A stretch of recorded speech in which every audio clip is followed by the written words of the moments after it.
ನಮಸ್ಕಾರ. ತಂದೆ ಕೊಲೆ ಪ್ರತಿಕಾರಕ್ಕೆ ಸಿದ್ದಪ್ಪ ಕಟ್ಟಿದ ರಣಪಡೆ. ಭೀಮಾ ಬ್ರಿಡ್ಜ್ ಮೇಲೆ ಮಿಸ್, ಸಿಂದಗಿಯಲ್ಲಿ ಟಾರ್ಗೆಟ್ ಫಿಕ್ಸ್. ರಾಂಪುರಕ್ಕೆ ಹೊರಟಿದ್ದ ಬಸ್ಸಿನಲ್ಲಿ ಆವತ್ತು ನಡೆದಿದ್ದೇನು? 4 ಮಂದಿಯ ಹತ್ಯೆಗಾಗಿ ಸಿದ್ದಪ್ಪ ಬೋರಗಿ ಟೀಮ್ ಹೇಗೆಲ್ಲ ಪ್ಲಾನ್ ಮಾಡಿತ್ತು? ರಾಂಪುರ ಘಟನೆ ನಂತರ ಭೀಮಾ ತೀರ ಇನ್ನಷ್ಟು ಕುದ್ದು ಹೋಗಿದ್ದು ಹೇಗೆ? ಯಾರು ಹೇಳದ ಕಥೆಗಳು, ಎಲ್ಲೂ ತೋರಿಸದ ದೃಶ್ಯಗಳು. ಹೈದರಾಬಾದ್ ಹತ್ಯಾಕಾಂಡದ ಆ ಭೀಕರತೆ ನಿಮ್ಮ ಮುಂದಿಡ್ತೀವಿ. ಇದೇ ಈ ಹೊತ್ತಿನ ವಿಶೇಷ ಹತ್ಯಾಕಾಂಡ. ನಾನು ಚೈತ್ರ ರಾಜ್. ಮಾರ್ಚ್ 1982.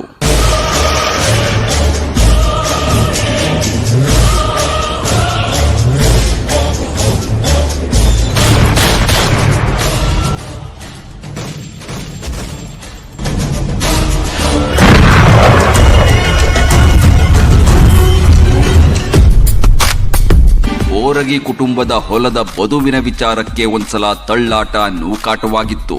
ಇದರಿಂದ ಒಂದಷ್ಟು ಮಂದಿ ಬೋರಗಿ ಕುಟುಂಬದಲ್ಲೂ ಕಿಚ್ಚು ಹಚ್ಚಿದ್ರು, ಎದುರಾಳಿಗಳ ಕುಟುಂಬದಲ್ಲೂ ಬೆಂಕಿ ಹಚ್ಚಿಬಿಟ್ಟರು. ನಿಮ್ಮಪ್ಪಂಗ್ ಹೊಡೆದಾರಂತ ಅವ್ರನ್ ಬಿಡಬ್ಯಾಡ್ರಿ ಸಾವ್ಕಾರ್ರೆ, ಆದಿದ್ದಾಗ್ಲಿ ಹಿಂಗಂತ ಕೆಲವರು ಸಿದ್ದಪ್ಪ ಬೋರಗಿ ತಲೆ ತುಂಬಿದ್ರು. ಬೋರ್ಗಿ ಫ್ಯಾಮಿಲಿದು ಭಾಳ ಆಗೈತ್ರಿ, ನಿಮ್ ಮುಂದ ಉಸಿರು ಬಿಡ್ತಾನಂದ್ರ ಅವ್ರ ಉಸಿರ ನಿಲ್ಲಿಸ್ಬೇಕ್ರಿ ಹಿಂಗಂತ ಒಂದಷ್ಟು ಮಂದಿ ವಿರೋಧಿಗಳ ತಲೆನೂ ತುಂಬಿದ್ರು. ಆ ಕಡೆ ಒಂದಷ್ಟು ಜನ, ಈ ಕಡೆ ಒಂದಷ್ಟು ಜನ ತಲೆ ತುಂಬೋದಕ್ಕೆ ಶುರು ಮಾಡಿದ್ರು, ದ್ವೇಷ ಬಿತ್ತೋದಕ್ಕೆ ಶುರು ಮಾಡಿದ್ರು, ಬೆಂಕಿನೂ ಹಚ್ಚಿಬಿಟ್ಟರು. ಕೊಲ್ಲುವ ಸೇಡು ಆಗಿನ ಮಟ್ಟಕ್ಕೆ ಯಾರಲ್ಲೂ ಇಲ್ಲವಾಗಿದ್ದರೂ ಪ್ರತಿಷ್ಠೆಗೆ ಬಿದ್ದು ದ್ವೇಷಕ್ಕೆ ಇಳಿದು ಬಿಟ್ಟಿದ್ದರು. ಅದರ ಮೊದಲ ಬಲಿನೇ ಸಿದ್ದಪ್ಪ ಬೋರಗಿಯ ತಂದೆ ಶರಣಪ್ಪ ಬೋರಗಿ. ವ್ಯಾಜ್ಯ ನಡೆದಿದ್ದು ಕೇವಲ ಬದುವಿನ ಸಲುವಾಗಿ, ಜಮೀನಿನ ಬದುವಿನ ಸಲುವಾಗಿ. ಬೋರಿಗೆ ಮಂತನದಲ್ಲಿ ಒಂದು ಕೊಲೆ ಇತ್ತು. ಇಲ್ಲಿ ಕಾಣಿಸ್ತಿದ್ದಾರಲ್ಲ, ಇವ್ರ ಹೆಸರು ಈರಮ್ಮ ಬೋರಗಿ ಅಂತ. ಸಿದ್ದಪ್ಪ ಬೋರಗಿಯ ತಾಯಿ, ಶರಣಪ್ಪ ಬೋರಗಿಯ ಪತ್ನಿ. ಯಾವ ಹೊಲದ ಬದುವಿನ ವಿಚಾರಕ್ಕೆ ಜಗಳ ಹೊತ್ತಿಕೊಂಡಿತ್ತೋ ಅದೇ ಹೊಲದ ಬದುವಿನಲ್ಲೇ ಶರಣಪ್ಪ ಬೋರಗಿಯನ್ನ ಹಿಡಿದು ಬಡಿದು ಬಿಟ್ಟರು ಎದುರಾಳಿಗಳು.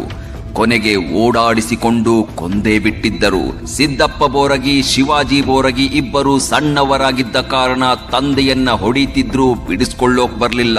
ತಂದೆ ಅಂತ್ಯ ಸಂಸ್ಕಾರಕ್ಕೆ ಬಂದ್ರೆ ಎಲ್ಲಿ ತಮ್ಮನ್ನು ಕೊಂದು ಬಿಡ್ತಾರೋ ಅಂತ ಸಿದ್ದಪ್ಪ ಬೋರಗಿ, ಶಿವಾಜಿ ಬೋರಗಿ ಇಬ್ಬರು ದೂರದ ಹೊಲದ ಮರೆಯಲ್ಲೇ ನಿಂತು ಎಲ್ಲವನ್ನೂ ನೋಡುತ್ತಿದ್ರು. ಮಣ್ಣಲ್ಲಿ ಮಣ್ಣಾಗುತ್ತಿದ್ದ ತಂದೆಯನ್ನ ಕೊನೆ ಬಾರಿ ನೋಡಿದ ಸಿದ್ದಪ್ಪ ಬೋರಗಿ ಆಗಲೇ ಪ್ರತೀಕಾರದ ನಿರ್ಧಾರವನ್ನ ಮಾಡಿಬಿಟ್ಟಿದ್ರು. ಆಗ ಸಿದ್ದಪ್ಪನಿಗೆ ಜೊತೆಯಾಗಿದ್ದೇ ದೂರದ ಸಂಬಂಧಿ ಕೇಶಪ್ಪ ತಾವರ್ಖೇಡ.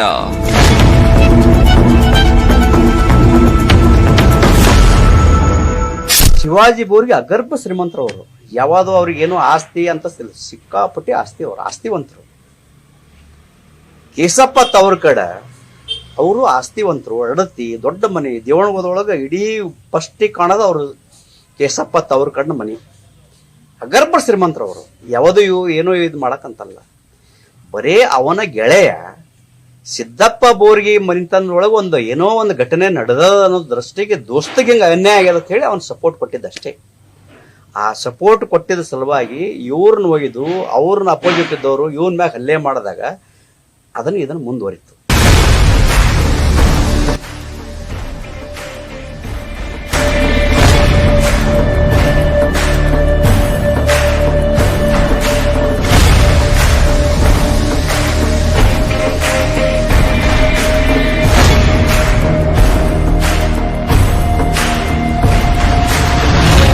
ಕೇಶಪ್ಪ ತಾವರ್ಖೇಡ ಸಿದ್ದಪ್ಪ ಸಾಹುಕಾರನ ಪರಮಾಪ್ತ ಗೆಳೆಯ, ದೂರದ ಸಂಬಂಧಿನೂ ಹೌದು. ಕೇಶಪ್ಪನ ಅಡತಿಯಲ್ಲಿ ಹೆಚ್ಚು ಕುಳಿತಿದ್ದ ಕಾರಣ ಸಿದ್ದಪ್ಪನ ವಿರೋಧಿಗಳು ಕೇಶಪ್ಪನ ಮೇಲೂ ಎಗರಿ ಬಿದ್ದಿದ್ರು. ಇದರಿಂದ ಕೇಶಪ್ಪ ತಾವರ್ಖೇಡ್ ಕೂಡ ಸಿದ್ದಪ್ಪ ಬೋರಗಿಯ ಜೊತೆ ಸೇರ್ಕೊಂಡು ವಿರೋಧಿಗಳನ್ನ ಮುಗಿಸೋದಕ್ಕೆ ಸಿದ್ಧವಾಗಿ ಬಿಟ್ಟಿದ್ದ. ನಿಮ್ಮಪ್ಪನ್ನು ಕೊಂದಾರ, ನನ್ನ ಮೈನೂ ಮುಟ್ಟ್ಯಾರ, ಹಿಂಗ ಬಿಟ್ರ ಅವ್ರು ನಮ್ಮನ್ನು ಬದುಕೋಕ್ ಬಿಡೋದಿಲ್ಲೋ ದೋಸ್ತ, ತಗೊಂಡು ಬಾ ಬಂದೂಕ, ತಗೊಂಡು ಬಾ ಗೋಳಿ, ಹೊಡೆದು ಮುಗಿಸ್ಬಿಡೋಣ ಎಲ್ರನ್ನು ಹಿಂಗಂತ ಕೇಶಪ್ಪ ತಾವರ್ಖೇಡ ಅವತ್ತು ಬೆಂಕಿ ಕಾರಿದ್ದ. ಆಗ್ಲೇ ನೋಡಿ ಭೀಮಾ ತೀರದಲ್ಲಿ 4 ಹೆಣಗಳು ಬೀಳೋದು ಪಕ್ಕಾ ಆಗಿದ್ದು. ಕೇಸಪ್ಪ ತವರ್ಕಡ ಒಳ್ಳೆಯ ನಾಟಕಕಾರ. ಭೀಮ ವಿಲಾಸ ನಾಟಕ ಮಾಡಿದ್ರೆ ಇಡೀ 44 ಹಳ್ಳಿ ಜನ ನೋಡಂತದ ಅಂತ ಒಂದು ವಿದ್ವಾಂಸ ಕೇಸಪ್ಪ ತವರ್ಕಡ. ಶಿವಾಜಿ ಬೋರ್ಗಿ ಮತ್ತು ಅವ್ರ ಬ್ರದರ್ ಅವ್ರು ಒಳ್ಳೆ ಮಂತಾನ. ಇಡೀ ನಮ್ಮ ದೇವಣಗೋದೊಳಗ ದೊಡ್ಡ ಮಂತಾನ. ಇದು ಬರೇ ಒಂದು ಸಣ್ಣ ಘಟನೆದಿಂದ ಆಗಿದ್ದು. ಇದನ್ನ ಏನಾಯ್ತಪ್ಪ ಅಂತಂದ್ರೆ ಕೆಲವರು ದುರ್ಬಳಕೆ ಮಾಡ್ಕೊಂಡ್ರು. ಇದನ್ನು ವೈಮನಸ್ಸಿ ಬಳಸಿದ್ರು, ಅವ್ರವ್ರೊಳಗೆ ಆಲಾರ್ದಂಗೆ ಮಾಡಿದ್ರು. ಆದ್ರೆ ಈ ಎರಡೂ ಕುಟುಂಬಗಳು ಒಂದೇ ಅಗದಿ ಒಳ್ಳೆ ಭಾವನೆ ಇದ್ದು ಒಂದು ಇವಿನೋ ಅದರ ಅವರು. ಆದ್ರೆ ಈ ರೀತಿ ಮಾಡ್ಲಿಕ್ಕ ನಮ್ಮ ಈ ಸುತ್ತಲಿರುವಂಥದ್ದು ಪ್ರಚೋದನಕಾರಿ ಮತ್ತು ಪ್ರಚೋದನೆ ಮಾಡಿದ ಸಲುವಾಗಿ ಇವತ್ತಿನದವರೆಗೂ ನಡೆದು ಬಂದಿದೆ. ವೈರಿಗಳನ್ನ ಹೊಡಿಬೇಕು ಅಂತ ನಿರ್ಧರಿಸಿದ್ದ ಸಿದ್ದಪ್ಪ ಬೋರಗಿ ದೂರದ ಊರುಗಳಿಂದ ಬಂದೂಕುಗಳನ್ನ ತರಿಸಿಕೊಂಡು ಸಿದ್ಧವಾಗಿ ಬಿಟ್ಟಿದ್ದ. ಕೇಶಪ್ಪ ತಾವರ್ಕೇಡ್ ಮತ್ತು ಸಿದ್ದಪ್ಪ ಬೋರಗಿ ಇಬ್ಬರು ಬಂದೂಕುಗಳನ್ನ ಹಿಡ್ಕೊಂಡು ಪ್ರಾಕ್ಟೀಸ್ ಮಾಡೋದಕ್ಕೂ ಶುರು ಮಾಡಿಬಿಟ್ಟಿದ್ದರು. ಯಾರು ಇಲ್ಲದ ಹೊತ್ತಲ್ಲಿ ದೂರದ ಹೊಲದಲ್ಲಿ ನಿಂತು ಫೈರಿಂಗ್ ಪ್ರಾಕ್ಟೀಸ್ ಮಾಡ್ತಿದ್ರು. ದಿನೇ ದಿನೇ ಕೇಶಪ್ಪನ ಗುರಿ ನಿಖರವಾಗುತ್ತಿತ್ತು. ಸಿದ್ದಪ್ಪ ಬೋರಗಿ ಕೂಡ ಪರಿಪಕ್ವನಾಗಿದ್ದ. ಆಗ್ಲೇ ನೋಡಿ, ಪ್ರಾಕ್ಟೀಸ್ ಸಾಕು, ಇನ್ನೇನಿದ್ರು ಹೆಣ ಬೀಳ್ಸೋದೆ ಅಂತ ಸಿದ್ಧವಾಗಿ ಬಿಟ್ಟಿದ್ದರು ಸಿದ್ದಪ್ಪ ಬೋರಗಿ ಮತ್ತು ಕೇಶಪ್ಪ ತಾವರ್ಖೇಡ. ಭೀಮಾ ಬ್ರಿಡ್ಜ್ ಮೇಲೆ ಮೊದಲ ಸ್ಕೆಚ್ ಹಾಕಿದ್ದ ಟೀಮ್.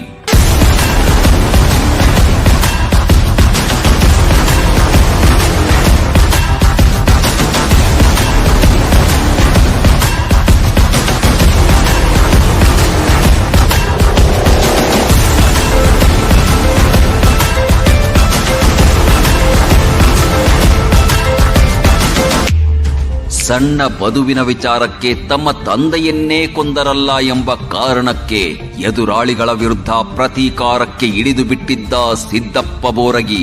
ಇತ್ತ ಗೆಳೆಯನಿಗಾಗಿ ಜೀವ ಕೊಡೋದಕ್ಕೂ ರೆಡಿಯಾಗಿ ನಿಂತಿದ್ದ ಕೇಶಪ್ಪ ತಾವರ್ಖೇಡ. ಎದೆಯಲ್ಲಿ ಪ್ರತೀಕಾರದ ಕಿಚ್ಚು ಹೊತ್ತಿಕೊಂಡಿತ್ತು. ಕೈನಲ್ಲಿ ಬಂದೂಕುಗಳು ಬಂದು ಬಿಟ್ಟಿದ್ದವು. ಗುಂಡುಗಳು ಜೇಬಲ್ಲಿ ತುಂಬಿ ಹೋಗಿದ್ದವು. ಇಷ್ಟೆಲ್ಲ ಇದ್ದ ಮೇಲೆ ಇನ್ಯಾಕೆ ತಡ ಅಂತ ಭಾವಿಸಿದ ಸಿದ್ದಪ್ಪ ಬೋರಗಿ, ಕೇಶಪ್ಪ ತಾವರ್ಖೇಡ್ ಅಂಡ್ ಟೀಮ್ ಅತಿ ದೊಡ್ಡ ಸ್ಕೆಚ್ ಹಾಕಿ ಕಾದು ಕುಳಿತಿದ್ದು ಎಲ್ಲಿ ಗೊತ್ತಾ? ಇದೇ ಭೀಮಾ ಬ್ರಿಡ್ಜಿನ ಸಮೀಪದಲ್ಲಿ.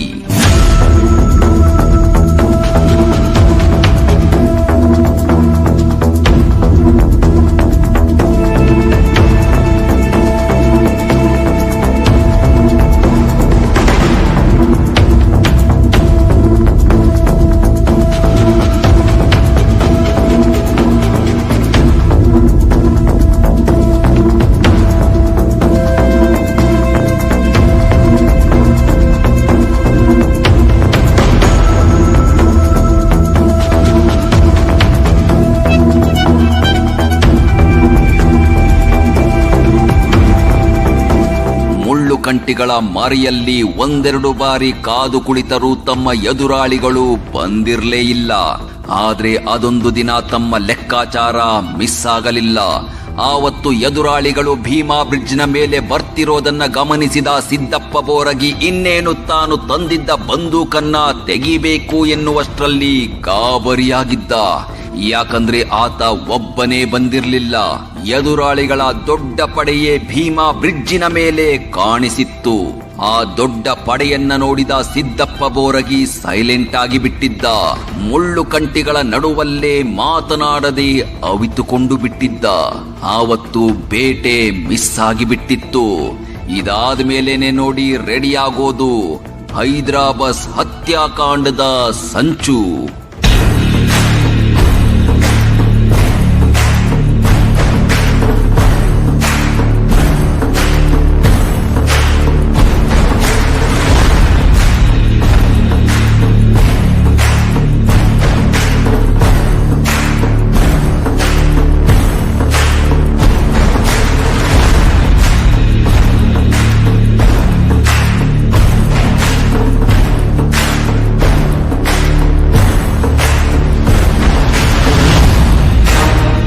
ಎಸ್, ಭೀಮಾ ಬ್ರಿಡ್ಜಿನ ಕೆಳಗೆ ಮುಳ್ಳು ಕಂಟಿಗಳ ನಡುವಲ್ಲಿ ಅದೆಷ್ಟು ದಿನಗಳು ಕಾದು ಕುಳಿತರೂ ವಿರೋಧಿಗಳನ್ನ ಹೊಡೆಯೋದಕ್ಕೆ ಸಿದ್ದಪ್ಪ ಮತ್ತು ಕೇಶಪ್ಪನ ಟೀಮಿಗೆ ಆಗಿರ್ಲಿಲ್ಲ. ಹಂಗಾಗಿ ಮತ್ತೊಂದು ದೊಡ್ಡ ಪ್ಲಾನ್ ಅನ್ನೇ ಹಾಕಿಬಿಟ್ಟಿತ್ತು ಹಂತಕರ ಪಡೆ. ತಮ್ಮಿಬ್ಬರಿಂದಲೇ ಈ ಕೆಲಸ ಕಷ್ಟ ಅಂತ ಅರಿತಿದ್ದ ಸಿದ್ದಪ್ಪ ಸಾವ್ಕಾರ ಆವತ್ತು ಮತ್ತೊಬ್ಬನನ್ನ ಕರೆಸಿಕೊಂಡಿದ್ದರು. ಆತನೇ ಸಿದ್ದಪ್ಪ ಬೋರಗಿಯ ತಮ್ಮ, ಭೀಮಾ ತೀರದ ಬೆಂಕಿ ಚೆಂಡು ಶಿವಾಜಿ ಬೋರಗಿ.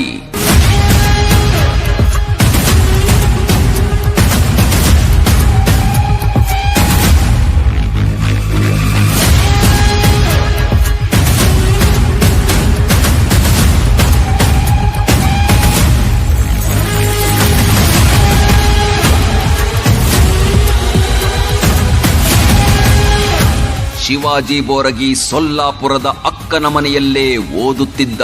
ನಿಮ್ಮ ಬದುವಿನ ಜಗಳ ಶಿವಾಜಿ ಓದಿಗೆ ತೊಂದರೆ ಆಗಬಾರ್ದು ಅಂತ ಹೇಳಿ ಶಿವಾಜಿಯನ್ನ ಮಗನಂತೆ ಓದಿಸ್ತೀನಿ ಅಂತ ವಚನ ಕೊಟ್ಟು ಸೊಲ್ಲಾಪುರಕ್ಕೆ ಕರೆಸಿಕೊಂಡಿದ್ದಳು ಅಕ್ಕ ಚೆನ್ನಮ್ಮ.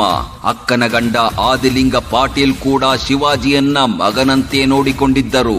ಸೊಲ್ಲಾಪುರದಲ್ಲಿ ಓದಿದ ನಂತರ ಕಾಲೇಜಿಗೆ ಅಂತ ಸಿಂಧಗಿಗೆ ಬಂದು ಬಿಟ್ಟಿದ್ದರು ಶಿವಾಜಿ. ಚತುರ ಬುದ್ಧಿ, ಕಟುಮಸ್ತಾದ ದೇಹ, ಬಲ ಭೀಮನಂತೆ ಪೈಲ್ವಾನನಂತೆ ಕಾಣಿಸುತ್ತಿದ್ದ ಶಿವಾಜಿ ಬೋರಗಿ ಆವತ್ತು ಅಣ್ಣನ ಬೆನ್ನಿಗೆ ನಿಂತು ಬಿಟ್ಟಿದ್ದ. ಆಗ್ಲೇ ನೋಡಿ ಟೀಮು ದೊಡ್ಡದಾಗಿದ್ದು. ಸಿದ್ದಪ್ಪ ಬೋರಗಿ, ಶಿವಾಜಿ ಬೋರಗಿ, ಕೇಶಪ್ಪ ತಾವರ್ಖೇಡ್ ಈ ಮೂವರು ಒಟ್ಟಾಗಿ ನಿಂತು ಅಖಾಡಕ್ಕೆ ಇಳಿದರು ಅಂದ್ರೆ ಇವರನ್ನ ಕೆಣಕೋದಿರ್ಲಿ, ಮುಟ್ಟಿ ದಕ್ಕಿಸಿಕೊಳ್ಳೋದು ಕಷ್ಟ ಸಾಧ್ಯ. ಅಂತ ರಣಪಡೆ ಇವರದ್ದಾಗಿತ್ತು. ಈ ಮೂವರು ಸೇರ್ಕೊಂಡು ದೇವಣಗಾಂವದ ನಟ್ಟ ನಡುಹೊಲದಲ್ಲಿ ನಟ್ಟ ನಡುರಾತ್ರಿಯಲ್ಲಿ ಚಳಿ ಕಾಯಿಸಿಕೊಳ್ಳುತ್ತಾ ಹಾಕಿದ್ದೇ ಹೈದರಾಬಾದ್ ಹತ್ಯಾಕಾಂಡದ ಸಂಚು.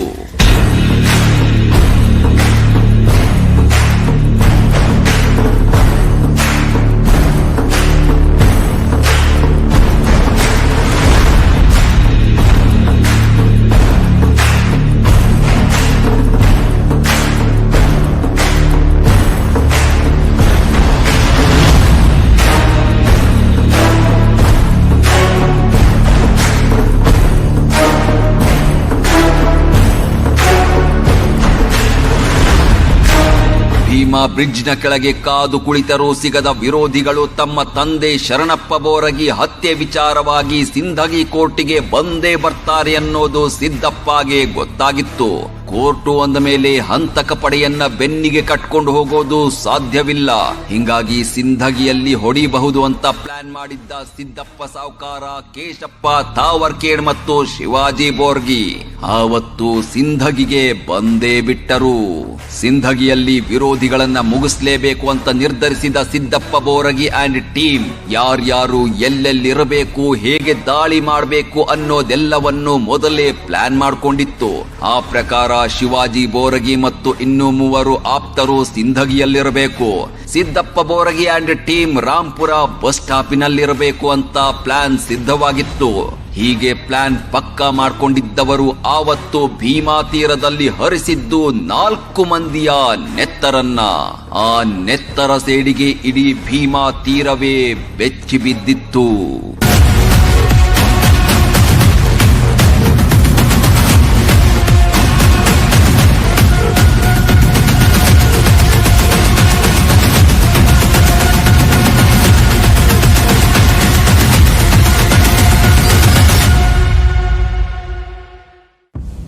ತಂದೆಯನ್ನ ಅವರು ಕೊಂದ್ರು. ಅದರ ಪ್ರತಿಕಾರಕ್ಕೆ ಇವರು ಇಳಿದ್ರು. ಹೈದರಾಬಾದ್ ಬಸ್ಸಿನಲ್ಲಿ ಆವತ್ತು ನಡೆದಿದ್ದು ಅಂಥಿಂತ ಕೃತ್ಯವಲ್ಲ, ಅದು ಭೀಮಾ ತೀರವನ್ನೇ ಬೆಚ್ಚಿ ಬೀಳಿಸುವ ಭೀಕರ ಘಟನೆ.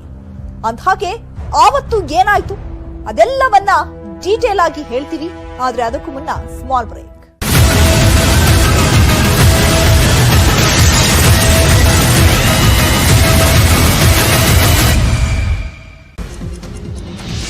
ಬೀದರ್ ಗುತ್ತಿಗೆದಾರ ಸಚಿನ್ ಆತ್ಮಹತ್ಯೆ ಪ್ರಕರಣದ ತನಿಖೆಯನ್ನು ರೈಲ್ವೆ ಪೊಲೀಸರು ತೀವ್ರಗೊಳಿಸಿದ್ದಾರೆ. ನಿನ್ನೆ ಸಚಿನ್ ಹುಟ್ಟೂರಿಗೆ ತೆರಳಿದ ಸಿದ್ದಪ್ಪ ಬೋರಗಿ ತಂದೆಯ ಕೊಲೆಗೆ ಪ್ರತಿಕಾರದ ದಿನ ಫಿಕ್ಸ್ ಆಗಿತ್ತು. ಯಾವ ಜಾಗ ಅಂತಾನೂ ಗೊತ್ತು ಮಾಡಲಾಗಿತ್ತು. ಯಾರೆಲ್ಲ ಅಖಾಡಕ್ಕೆ ಇಳಿಯೋದು ಅಂತಾನೂ ಪ್ಲಾನ್ ಆಗಿತ್ತು. ಆ ಪ್ಲಾನ್ ಪ್ರಕಾರ ಎಲ್ರೂ ಅಖಾಡಕ್ಕೆ ಇಳಿದಿದ್ದೂ ಆಗಿತ್ತು. ಸಿಂಧಗಿ ಪಟ್ಟಣ ಆವತ್ತು ಒಂದು ಭೀಕರ ಹತ್ಯಾಕಾಂಡಕ್ಕೆ ಮೂಕ ಸಾಕ್ಷಿಯಾಗಿತ್ತು. ತಮ್ಮ ತಂದೆಯನ್ನ ಕೊಂದವರು ಸಿಂಧಗಿಗೆ ಬರ್ತಾರೆ ಅಂತ ಗೊತ್ತಾಗಿ ಪಕ್ಕಾ ಟೀಮ್ ಕಟ್ಕೊಂಡು ಸಿಂಧಗಿ ಬಸ್ ಸ್ಟಾಪಿಗೆ ಬಂದಿಳಿದರು ಮೂವರು. ಶಿವಾಜಿ ಬೋರಗಿ ಮತ್ತು ಆತನ ಜೊತೆಗಿದ್ದ ಇಬ್ಬರು ನಂಬಿಕಸ್ಥರನ್ನ ಸಿಂಧಗಿಯಲ್ಲೇ ಬಿಟ್ಟ ಸಿದ್ದಪ್ಪ ಬೋರಗಿ, ಕೇಶಪ್ಪ ತಾವರ್ಕೇಡ್ ಇಬ್ಬರು ಜೊತೆಯಾಗಿ ರಾಂಪುರಕ್ಕೆ ಹೊರಟು ಬಿಟ್ರು. ಇತ್ತ ಸಿದ್ದಪ್ಪ ಬೋರಗಿಯ ಟೀಮು ಸಿಂಧಗಿಯ ಬಸ್ ಸ್ಟಾಪಿನ ಸುತ್ತಮುತ್ತ ಇದ್ದ ಹೋಟೆಲ್ಲುಗಳಲ್ಲಿ ಕಾದು ಕುಳಿತುಕೊಂಡಿತ್ತು. ಎದುರಾಳಿಗಳು ಬರೋದನ್ನೇ ಕಾಯ್ತಾ ಇತ್ತು. ಹೋಗೋ ಬರೋ ಬಸ್ಸುಗಳನ್ನೇ ದಿಟ್ಟಿಸಿ ನೋಡ್ತಾ ಇದ್ರು ಎಲ್ರು. ಸ್ವಲ್ಪ ಹೊತ್ತಾದ ಮೇಲೆ ಅಂದುಕೊಂಡಂತೆ ಎದುರಾಳಿಗಳು ಸಿಂಧಗಿ ಕೋರ್ಟ್ಗೆ ಬಂದೇ ಬಿಟ್ಟಿದ್ರು. ಸಿದ್ದಪ್ಪ ಬೋರಗಿ ತಂದೆಯ ಹತ್ಯೆ ಕೇಸಿನ ವಿಚಾರವಾಗಿ ಸಿಂಧಗಿ ಕೋರ್ಟಿಗೆ ಹಾಜರಾಗಿ ಮತ್ತೆ ವಾಪಸ್ ದೇವಣಗಾಂವಕ್ಕೆ ಹೋಗೋ ಬಸ್ಸು ಹತ್ತಿದ್ದರು. ಅವರಿಗಾಗಿಯೇ ಕಾಯ್ತಾ ಕೂತಿದ್ದ ಶಿವಾಜಿ ಬೋರಗಿಯ ಪಡೆ ಹಿಂಬಾಗಿಲಿನಿಂದ ಅದೇ ಬಸ್ಸಿಗೆ ಹತ್ತಿಕೊಂಡು ಬಿಟ್ಟಿತ್ತು.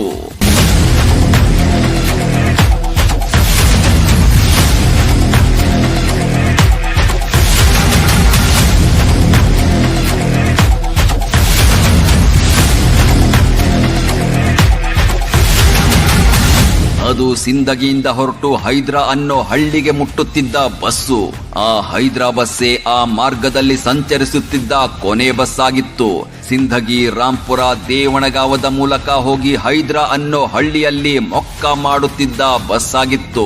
ಸಿಂಧಗಿಗೆ ಬಂದಿದ್ದ ಸಿದ್ದಪ್ಪ ಬೋರಗಿಯ ತಂದೆಯನ್ನ ಕೊಂದ ಎದುರಾಳಿಗಳು ಆ ಕೊನೆ ಬಸ್ಸಲ್ಲೇ ದೇವಣಗಾವಕ್ಕೆ ಹೋಗಲು ಹತ್ತಿ ಕೂತಿದ್ದರು.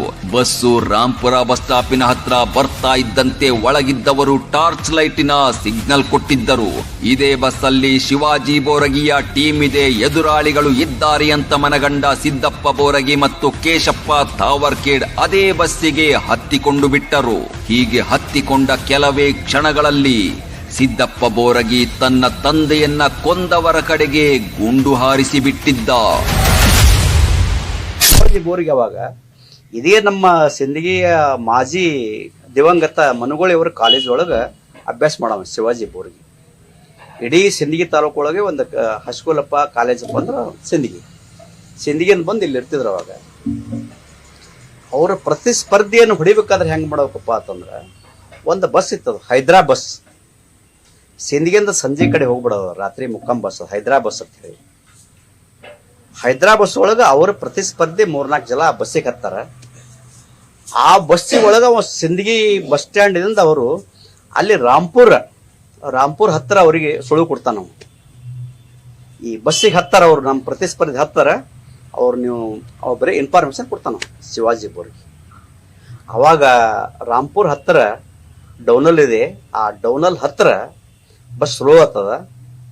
ಬಸ್ಸಿಗೆ ಫಸ್ಟ್ ಆ ಟೈರ್ಗೆ ಬ್ಲಾಸ್ಟ್ ಮಾಡಬೇಕು, ನಂತರ ಬಸ್ ನಿಂದಿರ್ತದ, ಬಸ್ನೊಳಗೆ ಹೊಡಿಬೇಕು ಪ್ಲಾನ್ ಇದೆ.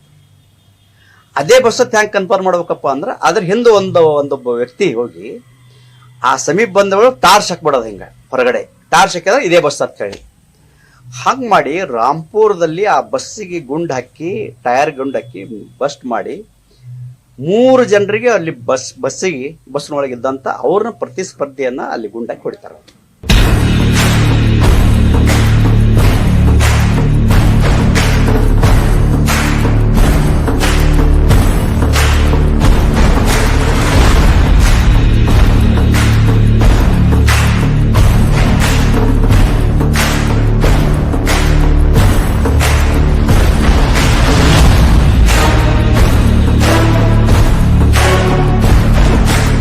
ನಾಲ್ಕು ಕೊಲೆಗಳು. ಹೈದ್ರಾ ಬಸ್ಸಿನಲ್ಲಿ ಆವತ್ತು ನಡೆದಿದ್ದು 4 ಭೀಕರ ಕಗ್ಗೊಲೆಗಳು. ಹೊಲದ ಬದುವಿನ ವಿಚಾರಕ್ಕೆ ಶರಣಪ್ಪ ಬೋರಗಿಯ ಕೊಲೆಯಾಗಿತ್ತು. ಆ ಒಂದು ಕೊಲೆಗೆ ಪ್ರತೀಕಾರವಾಗಿ 4 ಕೊಲೆಗಳನ್ನ ಮಾಡಿತ್ತು ಸಿದ್ದಪ್ಪ ಬೋರಗಿಯ ಪಡೆ. ಒಂದು ತಲೆಗೆ 4 ತಲೆಗಳನ್ನ ತೆಗೆಯೋದರ ಮೂಲಕ ಪ್ರತೀಕಾರ ತೀರಿಸಿಕೊಳ್ಳಲಾಗಿತ್ತು. ಈ ಪ್ರತೀಕಾರ ಅದೆಷ್ಟು ಭೀಕರವಾಗಿತ್ತು ಎಂದರೆ ಹೈದ್ರಾ ಬಸ್ಸಿನಲ್ಲಿ ಚಲ್ಲಾಪಿಲ್ಲಿಯಾಗಿ ಬಿದ್ದಿದ್ದವು ಹೆಣಗಳು. ಇಡೀ ಬಸ್ಸಿನ ತುಂಬಾ ನೆತ್ತರಾಗಿತ್ತು. ಆ 4 ಭೀಕರ ಕೊಲೆಗಳನ್ನ ನೋಡಿ ಪೊಲೀಸರು ದಂಗಾಗಿ ಬಿಟ್ಟಿದ್ದರು. ಆ 4 ಕೊಲೆಗಳ ನಂತರಾನೇ ಭೀಮಾ ತೀರ ಗಡಗಡ ಅಂತ ನಡುಗಿದ್ದು ರಾಜ್ಯ ಮಟ್ಟದಲ್ಲಿ ಬೆಚ್ಚಿ ಬೀಳಿಸಿದ್ದು. ಹೀಗೆ ಬೆಚ್ಚಿ ಬೀಳಿಸುವ ಹತ್ಯಾಕಾಂಡಕ್ಕೆ ಸೂತ್ರಧಾರಿಗಳಾಗಿದ್ದು ಸಿದ್ದಪ್ಪ ಬೋರಗಿ, ಶಿವಾಜಿ ಬೋರಗಿ ಮತ್ತು ಕೇಶಪ್ಪ ತಾವರ್ಖೇಡ್. ಮೊದಲೇ ಸಿದ್ದಪ್ಪ ಬೋರಗಿ ಟೀಮಿನ ಮೇಲೆ ಧಗಧಗ ಅಂತ ಉರಿಯುತ್ತಿದ್ದ ಎದುರಾಳಿಗಳು ಕೆಲವರು ಹಚ್ಚಿದ ಬೆಂಕಿಯಿಂದ ಇನ್ನಷ್ಟು ರೊಚ್ಚಿಗೆದ್ದು ಬಿಟ್ಟರು. ಸೇಡಿಗಾಗಿ ಅವರು ಸೆಟೆದು ನಿಂತರು. ಹೈದರಾಬಾದ್ ಹತ್ಯಾಕಾಂಡದ ಪ್ರತೀಕಾರಕ್ಕೆ ಎದುರಾಳಿಗಳು ಉರುಳಿಸಿದ್ದು ಯಾರ ಹೆಣ ಗೊತ್ತಾ?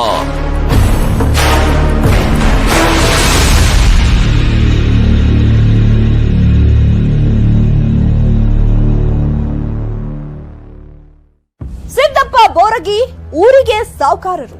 ಆ ಕಡೆ ಎದುರಾಳಿ ಆಗಿದ್ದವರು ಹತ್ತೂರಿನ ಜನರಿಗೆ ಬೇಕಾಗಿದ್ದವರು.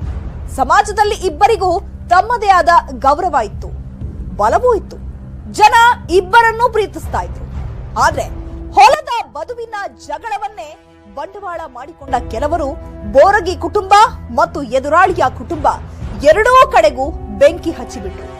ಆ ಬೆಂಕಿಯ ಪ್ರತೀಕವಾಗಿಯೇ ಖುದ್ದು ಹೋಗಿದ್ದ ಬೋರಗಿ ಟೀಮ್ ಹೈದರಾಬಾದ್ ಬಸ್ಸಿನಲ್ಲಿ 4 ಮಂದಿಯನ್ನ ಹತ್ಯೆ ಮಾಡಿಬಿಟ್ಟಿತ್ತು. ಇದರ ಪ್ರತೀಕಾರ ಸಣ್ಣ ಮಟ್ಟದ್ದೇನೂ ಆಗಿರಲಿಲ್ಲ.